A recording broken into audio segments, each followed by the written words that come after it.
Well, let's go to our female panel. Tanya Plibersek can't be with us tonight, so I've invited Meryl Swanson, the federal Labor member for Patterson. You might remember she was outstanding the other night talking about coal in the Hunter Valley. She's got a Bachelor of Arts degree and a degree in communications from the University of Newcastle. She's married with 2 daughters. And, of course, Conchetta Fierravanti-Wells, a bit of a Craig Kelly, a female Craig Kelly. She's done outstanding and largely unrecognised work for the Liberal Party. She was the woman who released earlier this year a booklet on her public speeches, the first of which has a headline, and I quote the headline, "No more business as usual with the communist regime in China." I'll tell you something, we can't be far from that point. But briefly to you both women, and thank you for your time. You heard that interview with Craig Kelly. We've got problems with the vaccine. Eminent people like Professor Teresa Laurie, the Director of Evidence-Based Medicine in Bath, or a German immunologist who said if there was approval for ivermectin in Germany, we would have thousands of fewer deaths.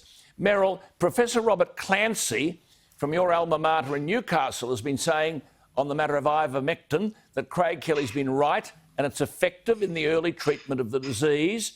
Dr Christine Clark in the UK Pharmacy magazine saying authorities should, quote, authorise the use of ivermectin for the treatment of COVID-19. Ivermectin would help save lives and reduce suffering until the majority of the population can be vaccinated. Meryl, what is going on? It's a good question, Alan. And all I can say to you is that in looking at this question this afternoon, I did go to the FDA in America. Now, you'd have to think that they had conducted some weighty trials. They're saying there's not enough evidence. John Skerritt and our own TGA are saying there's not enough evidence. And all I can think, Alan, is that the weight of medical genius across the planet as people were having to intubate people, put them on respirators, doctors were just working so hard to save other people. And as Professor Teresa said there, they've taken the Hippocratic Oath. Yeah. I just cannot think that those doctors right across the world, those brilliant human beings, if there was something that would actually treat and curb this virus, as Craig is saying, and others, to be fair, are saying, then why wouldn't we have used it? I think someone is prisoner of these big pharmaceutical companies. Conchetta, ivermectin's cheap.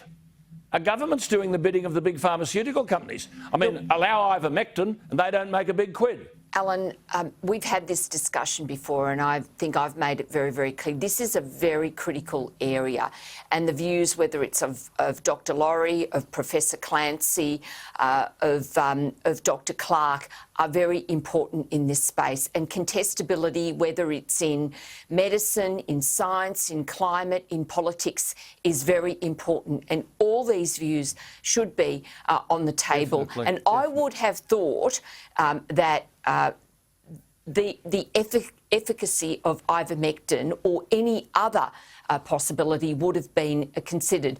I mean, in the end, it's important to have contestability because contestability results in good policy and good outcomes. We just don't want groupthink otherwise because that's the alternative. Superb, Conchetta. Meryl, what is it with this Magda Szubanski? On Channel 9 last night, she conceded she didn't have Twitter, quote, just to make nice comments all the time.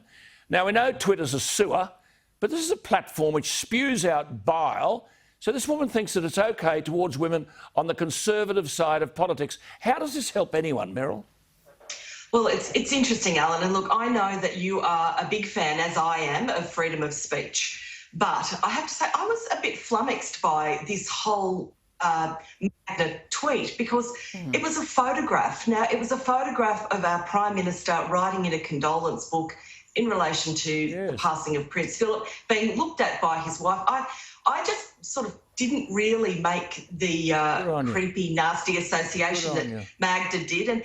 And look, I think that the other thing that I want to say, I like Magda. I think she's done some very good work for arts and entertainment in our country.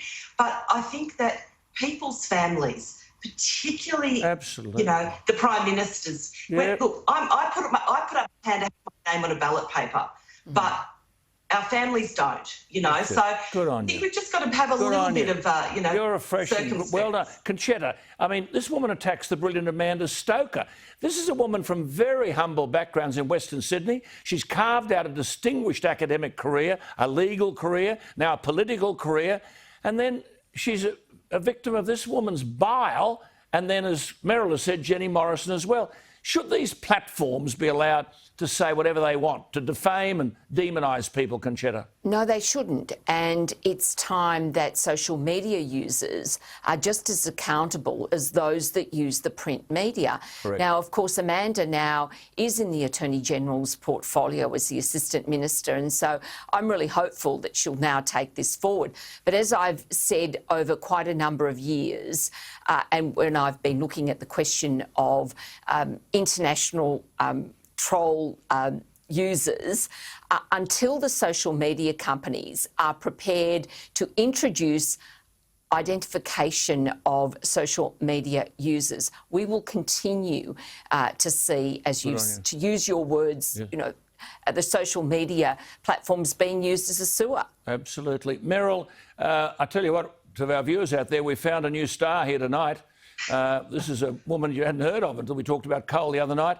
Meryl's the federal Labor member for Patterson. On this vaccine, what is wrong? See, we've only got 2% of Australians vaccinated. America have got a third vaccinated, and they have these mass vaccinations, mass vaccination hubs. What's wrong with a mass vaccination hub for those aged 50 to 70, or indeed anyone, so that people can be vaccinated? I don't think there's anything wrong with them, Alan. And in fact, if it's good enough for America to be doing it that way, then we should think about it. I mean, our own Premier here in New South Wales has suggested that it's the way to go. I think people like, you know, Norman Swan, many people who have said this is an important way to get as many people vaccinated as possible, as quickly as possible. And I think the thing is that we've sort of formed a little bit of a false security around COVID at the moment, Alan, because it does feel as though it wasn't as pressing as it was 12 months ago. You know, we're feeling a little bit more secure. People are starting to come back to work. But let me tell you, until we're vaccinated, there is still a risk. There is a risk personally, economically, and a vaccination is the only way that we can limit that risk. And I, for one, want to see people vaccinated. In my own electorate, I've got a lot of ageing people. I've got a lot of doctors. The doctors are saying to me, look, we've spent money on fridges. I've got one surgery in the Bay, in Nelson Bay, that pushed out a wall, leased the building next door, set up all of this area to vaccinate people, and they've promised 200 jabs a week. They've been lucky to get 50. Yes, that's right. Just a quick one before we go then, Conchetta, a last word for you on this mass vaccination. What are your thoughts? Well, Alan, at the moment, it's a question of the supply of the vaccine, and until we sort out the question of supply.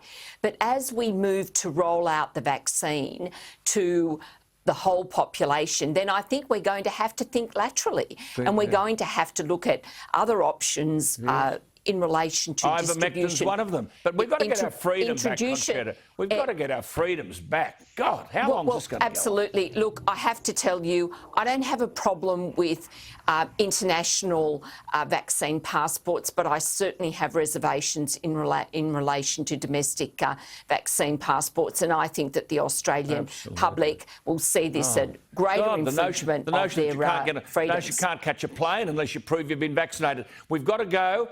Meryl, heavens above, keep at it. You've got ability. Thank you, Alan. Great to talk to you. There she is, Meryl Swanson, the Labor member for Patterson, and the splendid Senator for New South Wales, Conchetta Fierravanti-Wells. Back after the break. Thanks, Alan.